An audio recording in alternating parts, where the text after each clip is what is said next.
ನಮಸ್ಕಾರ. ಹೊಸ ಹೊಸ ಐಡಿಯಾಗಳು ಎಲ್ಲಿಂದ ಬರುತ್ತೆ? ನಮ್ಮ ಮೆದುಳಿನಿಂದ ಅಲ್ವಾ? ಹೌದು, ಖಂಡಿತ. ಆದ್ರೆ ತಂತ್ರಜ್ಞಾನವೇ ಒಂದು ಹೊಸ ಐಡಿಯಾದ ಮೂಲ ಆಗ್ಬಿಟ್ರೆ ಹೇಗಿರುತ್ತೆ? ಇವತ್ತು ನಾವು ಟೆಕ್ನಾಲಜಿಯನ್ನ ಕೇವಲ ಒಂದು ಟೂಲ್ ಆಗಿ ನೋಡೋದಲ್ಲ, ಅದನ್ನ ನಮ್ಮ ಕ್ರಿಯೇಟಿವಿಟಿಯ ಒಂದು ಪಾರ್ಟ್ನರ್ ಥರ ಹೇಗೆ ನೋಡ್ಬೋದು ಅನ್ನೋದ್ರ ಬಗ್ಗೆ ಮಾತಾಡೋಣ. ಸಾಮಾನ್ಯವಾಗಿ ನಾವೆಲ್ಲ ಏನ್ ಮಾಡ್ತೀವಿ? ಒಂದು ಸಮಸ್ಯೆ ಬಂತು ಅಂದ್ರೆ ಓಕೆ, ಇದಕ್ಕೆ ಯಾವ ಆಪ್ ಇದೆ ಅಂತ ಗೂಗಲ್ ಮಾಡ್ತೀವಿ. ಅಂದ್ರೆ ಟೆಕ್ನಾಲಜಿ ಹತ್ರ ಐಡಿಯಾಗಳ ಲಿಸ್ಟ್ ಕೇಳ್ತೀವಿ. ಆದ್ರೆ ಇಲ್ಲೊಂದ್ ಸಣ್ಣ ಬದಲಾವಣೆ ಮಾಡ್ಕೊಂಡ್ರೆ, ಟೆಕ್ನಾಲಜಿ ಹತ್ರ ಸಲಹೆ ಕೇಳೋ ಬದಲು ಟೆಕ್ನಾಲಜಿಯನ್ನೇ ನಮ್ಮ ಪರಿಹಾರದ ಸೆಂಟರ್ ಪಾಯಿಂಟ್ ಅನ್ ಮಾಡಿದ್ರೆ, ಇದು ಸುಮ್ನೆ ಮಾತು ಬದಲಾಯಿಸದ ಹಾಗಲ್ಲ, ಇದು ನಾವು ಸಮಸ್ಯೆಗಳನ್ನ ನೋಡೋ ರೀತಿಯನ್ನೇ ಕಂಪ್ಲೀಟ್ ಆಗಿ ಬದಲಾಯಿಸ್ಬಿಡುತ್ತೆ. ಸರಿ, ಹಾಗಾದ್ರೆ ಈ ಹೊಸ ದೃಷ್ಟಿಕೋನವನ್ನ ಇನ್ನಷ್ಟು ಡೀಟೇಲ್ ಆಗಿ ನೋಡೋಣ. ಅಂದ್ರೆ ಯಾವುದೋ ಒಂದು ಪ್ರಾಸೆಸ್ಸನ್ನ ಸ್ವಲ್ಪ ಇಂಪ್ರೂವ್ ಮಾಡೋ ಬದಲು ಟೆಕ್ನಾಲಜಿ ಬಳಸಿ ಅದನ್ನ ಪೂರ್ತಿಯಾಗಿ ಬೇರೆ ರೀತಿ ಹೇಗೆ ಮಾಡಬಹುದು ಅಂತ ಯೋಚನೆ ಮಾಡಿದಾಗ ಅಲ್ಲೇ ನೋಡಿ ನಿಜವಾದ ಕ್ರಾಂತಿಕಾರಿ ಐಡಿಯಾಗಳು ಹುಟ್ಟೋದು. ಇದರ ಅರ್ಥ ಏನು ಗೊತ್ತಾ? ನೆಕ್ಸ್ಟ್ ಬಿಗ್ ಐಡಿಯಾ ಅಂದ್ರೆ ಅದು ಸಂಪೂರ್ಣವಾಗಿ ಹೊಸತೇನನ್ನೋ ಕಂಡಿಡಿಯೋದೇ ಆಗಿರ್ಬೇಕಂತೇನಿಲ್ಲ. ಬದಲಿಗೆ ಯಾವುದೋ ಹಳೆಯ ನಮ್ಗೆಲ್ಲ ಗೊತ್ತಿರೋ ಒಂದು ಪ್ರಾಬ್ಲಮ್ಗೆ ಟೆಕ್ನಾಲಜಿಯ ಒಂದು ಹೊಸ ಆಂಗಲ್ ಕೊಡೋದು ಕೂಡ ಆಗಿರ್ಬೋದು. ಇದು ಜಸ್ಟ್ ಇಂಪ್ರೂವ್ಮೆಂಟ್ ಅಲ್ಲ, ಇದೊಂಥರ ರೀಇಮ್ಯಾಜಿನಿಂಗ್.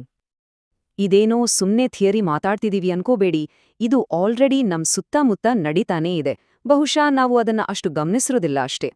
ಈ ಯೋಚನಾ ಲಹರಿ ನಮ್ಮ ದಿನನಿತ್ಯದ ಜೀವನವನ್ನ ಆಲ್ರೆಡಿ ರೂಪಿಸ್ತಾ ಇದೆ.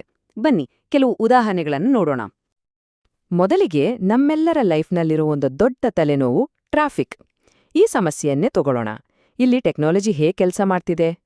ಒಂದ್ಸಲ ಯೋಚನೆ ಮಾಡಿ, ಇಲ್ಲಿ ಟೆಕ್ನಾಲಜಿ ಸುಮ್ನೆ ನಮ್ಗೆ ಸಹಾಯ ಮಾಡ್ತಿಲ್ಲ, ಬದಲಿಗೆ ಇಡೀ ಟ್ರಾಫಿಕ್ ಸಿಸ್ಟಮ್ ಅನ್ನೇ ಸ್ಮಾರ್ಟ್ ಮಾಡ್ತಿದೆ. ಜಿಪಿಎಸ್ ಸುಮ್ನೆ ದಾರಿ ತೋರ್ಸಲ್ಲ, ಟ್ರಾಫಿಕ್ ಎಲ್ಲಿದೆ ಅಂತ ನೋಡಿ ಬೇರೆ ರೂಟ್ ಕೊಡುತ್ತೆ. ಸ್ಮಾರ್ಟ್ ಮೋಟೋವೇಗಳು ಸ್ಪೀಡ್ ಕಂಟ್ರೋಲ್ ಮಾಡಿ ಆಕ್ಸಿಡೆಂಟ್ ಕಡಿಮೆ ಮಾಡ್ತವೆ. ಇನ್ನು ಮುಂದೆ ಸೆಲ್ಫ್ ಡ್ರೈವಿಂಗ್ ಕಾರ್ಸ್ ಬಂದ್ರಂತೂ ಇಡೀ ಟ್ರಾಫಿಕ್ ವ್ಯವಸ್ಥೆಯೇ ಬದಲಾಗಿ ಹೋಗುತ್ತೆ. ಸರಿ, ಟ್ರಾಫಿಕ್ ಆಯ್ತು. ಈಗ ನಮ್ಮ ದಿನನಿತ್ಯದ ಲೈಫ್, ನಮ್ಮ ಮನೆ, ನಮ್ಮ ಕೆಲ್ಸಗಳ ಕಡೆ ಬರೋಣ. ಇಲ್ಲಿ ಟೆಕ್ನಾಲಜಿ ಹೇಗೆ ನಮ್ ಜೊತೆ ಬೆರೆತ್ ಹೋಗಿದೆ ಅಂತ ನೋಡೋಣ. ಈ ಲಿಸ್ಟ್ ನೋಡಿ, ಸೂಪರ್ ಮಾರ್ಕೆಟ್ನ ಬಾರ್ಕೋಡ್ನಿಂದ ಹಿಡಿದು ನಮ್ಮನೆಯ ಸ್ಮಾರ್ಟ್ ಲೈಟ್ಗಳವರೆಗೆ ಇವೆಲ್ಲವೂ ಕೇವಲ ಸೌಲಭ್ಯಗಳಲ್ಲ, ಪ್ರತಿಯೊಂದು ಕೂಡ ಈ ಕೆಲ್ಸವನ್ನ ಇನ್ನೂ ಸ್ಮಾರ್ಟ್ ಆಗಿ ಟೆಕ್ನಾಲಜಿ ಬಳಸಿ ಹೇಗೆ ಮಾಡಬಹುದು ಅನ್ನೋ ಪ್ರಶ್ನೆಗೆ ಸಿಕ್ಕಿರೋ ಉತ್ತರಗಳು. ಈ ಮಾತು ಎಷ್ಟು ಪವರ್ಫುಲ್ ಅಲ್ವಾ? ಇದರ ಅರ್ಥ, ನಮ್ಮ ಮುಂದೆ ಎಂಥದ್ದೇ ಸಮಸ್ಯೆ ಇರಲಿ, ಅದಕ್ಕೆ ಟೆಕ್ನಾಲಜಿ ಮೂಲಕ ಒಂದು ಪರಿಹಾರ ಕಂಡುಹಿಡಿಯೋ ಸಾಧ್ಯತೆ ಇದ್ದೇ ಇರುತ್ತೆ. ನಾವು ಮಾಡ್ಬೇಕಾಗಿರೋದು ಅದನ್ನ ಗುರ್ತಿಸೋದಷ್ಟೇ. ಓಕೆ, ಇದೆಲ್ಲ ಕೇಳೋಕೆ ತುಂಬಾ ಚೆನ್ನಾಗಿದೆ. ಆದ್ರೆ ಟೆಕ್ನಾಲಜಿ ಅಂದ್ರೆ ದುಬಾರಿ ಅಲ್ವಾ? ಅದಕ್ಕೆ ದುಡ್ಡು ಬೇಕು, ಟೈಮ್ ಬೇಕು. ಬನ್ನಿ, ಈ ಪ್ರಾಕ್ಟಿಕಲ್ ಚಾಲೆಂಜ್ ಬಗ್ಗೆನೂ ಮಾತಾಡೋಣ. ಯಾವುದೇ ಹೊಸ ಟೆಕ್ನಾಲಜಿಯನ್ನ ಅಳವಡಿಸ್ಕೊಳ್ಳೋ ಮುಂಚೆ ಪ್ರತಿಯೊಬ್ಬರ ಮನ್ಸಲ್ಲೂ ಬರೋ ಮೊದಲನೇ ಪ್ರಶ್ನೆ ಇದು: ಇದ್ರಿಂದ ನನ್ಗೇನು ಲಾಭ? ಅಂದ್ರೆ ಇದ್ರ ಮೇಲೆ ದುಡ್ಡು ಹಾಕೋದು ವರ್ಥ? ಇಲ್ಲಿ ರಿಟರ್ನ್ ಆನ್ ಇನ್ವೆಸ್ಟ್ಮೆಂಟ್ ಅನ್ನೋದು ತುಂಬಾ ಮುಖ್ಯ ಆಗುತ್ತೆ.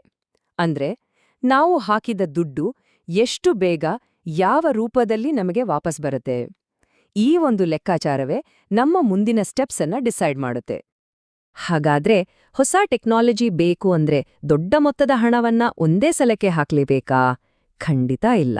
ಅದಕ್ಕೂ ಸ್ಮಾರ್ಟ್ ಆದ ಪರ್ಯಾಯಗಳಿವೆ. ಈ ಸ್ಲೈಡ್ ಅದನ್ನೇ ಹೇಳ್ತಿದೆ ನೋಡಿ. ಎಲ್ಲವನ್ನೂ ನಾವೇ ದುಡ್ಡು ಕೊಟ್ಟು ಖರೀದಿ ಮಾಡ್ಬೇಕು ಅಂತ ಏನಿಲ್ಲ. ಬಾಡ್ಗೆಗೆ ತಗೋಬಹುದು, ಲೀಸ್ಗೆ ಪಡಿಬಹುದು, ಅಥವಾ ಪೇ ಪರ್ ಯೂಸ್ ಮಾಡೆಲ್ನಲ್ಲಿ ಬೇಕಾದಾಗ ಮಾತ್ರ ಬಳಸಿ ಹಣ ಕೊಡಬಹುದು. ಇದರಿಂದ ದೊಡ್ಡ ಮಟ್ಟದ ಆರಂಭಿಕ ಹೂಡಿಕೆ ತಪ್ಪುತ್ತೆ ಮತ್ತು ಹೊಸ ಟೆಕ್ನಾಲಜಿ ಎಲ್ಲರ ಕೈಗೆಟುಕುವಂತೆ ಆಗತ್ತೆ. ಒಂದು ವಿಷಯ ನೆನ್ಪಲ್ಲಿರ್ಬೇಕು, ಹೂಡಿಕೆ ಅಂದ್ರೆ ಬರೀ ಹಣ ಅಲ್ಲ. ಒಂದು ಕೆಲ್ಸವನ್ನ ಸ್ಮಾರ್ಟ್ ಆಗಿ ಮಾಡೋಕೆ ನಾವು ಕೊಡೋ ಸಮಯ ಕೂಡ ಒಂದ್ ರೀತಿ ಅಮೂಲ್ಯವಾದ ಹೂಡಿಕೆಯೇ. ಸರಿ, ಈಗ ಬರ್ತಾ ಇರೋದೇ ಈ ಇಡೀ ಚರ್ಚೆಯ ಒಂದು ಹೈಲೈಟ್. ಇದು ಕೇವಲ ಒಂದು ಉಪಾಯ ಅಲ್ಲ, ನಮ್ಮ ಯೋಚನಾ ಕ್ರಮವನ್ನೇ ಬದಲಿಸಬಲ್ಲ ಒಂದು ಪವರ್ಫುಲ್ ಥಾಟ್ ಎಕ್ಸ್ಪೆರಿಮೆಂಟ್. ಈ ಪ್ರಶ್ನೆಯನ್ನ ಒಂದ್ಸಲ ಆರಾಮಾಗಿ ಯೋಚನೆ ಮಾಡಿ ನೋಡಿ. ಒಂದ್ ವೇಳೆ ನಮ್ಮ ಸಹಾಯಕ್ಕೆ 1,000 ಜನರ ಆರ್ಮಿಯೇ ಇದ್ರೆ ನಾವು ಮಾಡೋ ಕೆಲ್ಸವನ್ನ ಹೇಗೆ ಮಾಡ್ತಿದ್ವಿ? ಈ ಒಂದು ಪ್ರಶ್ನೆ ನಮ್ಮ ಯೋಚನೆಯ ಎಲ್ಲಾ ಲಿಮಿಟ್ಗಳನ್ನ ದಾಟಿ ಯೋಚಿಸೋ ಹಾಗೆ ಮಾಡುತ್ತೆ. ಈ ಹೋಲಿಕೆ ಇದೆಯಲ್ಲ, ಇದು ನಿಜಕ್ಕೂ ಕಣ್ಣು ತೆರೆಸುತ್ತೆ. ಆ 1,000 ಜನರ ಸೈನ್ಯ ಏನ್ ಮಾಡಬಹುದು? ಪ್ರತಿಯೊಬ್ಬ ಕಸ್ಟಮರ್ ಹತ್ರನೂ ಹೋಗಿ ಮಾತಾಡ್ಬೋದಾ?